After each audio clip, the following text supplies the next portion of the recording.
Monsieur le Président de l'Assemblée nationale, Monsieur le ministre, commissaire du gouvernement, chers collègues députés, le Togo poursuit sa marche vers la modernisation de sa législature civile et pénale. La construction de ce pays est l'affaire de tous. Ainsi, après 35 ans de pratique du Code pénal de 1980, il s'est avéré nécessaire, en raison des exigences du temps, d'adapter la règle de droit à l'évolution de la criminalité et aux méthodes modernes de lutte en cours dans le monde, de mener des réflexions en vue de doter notre système judiciaire d'un outil moderne. Ainsi, l'intérêt du présent code est d'abord d'avoir rendu conforme l'échelle des peines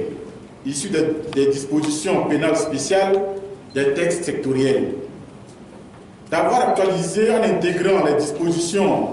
des conventions internationales auxquelles le Togo est parti,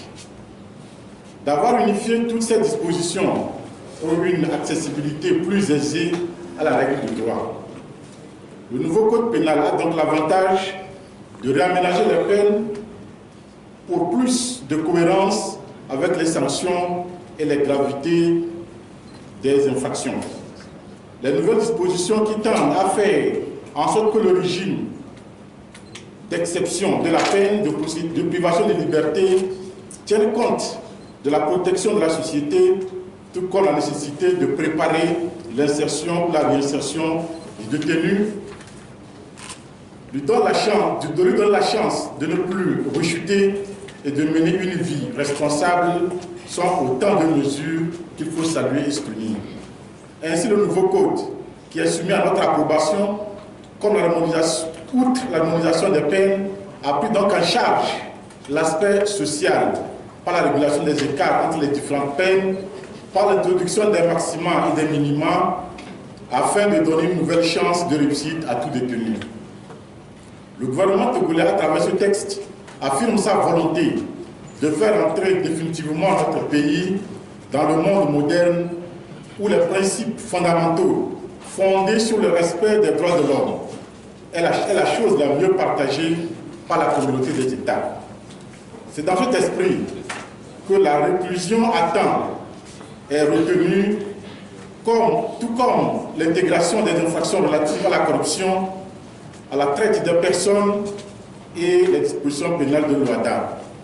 Chers collègues, chers députés, chers collègues, l'adhésion de tous les députés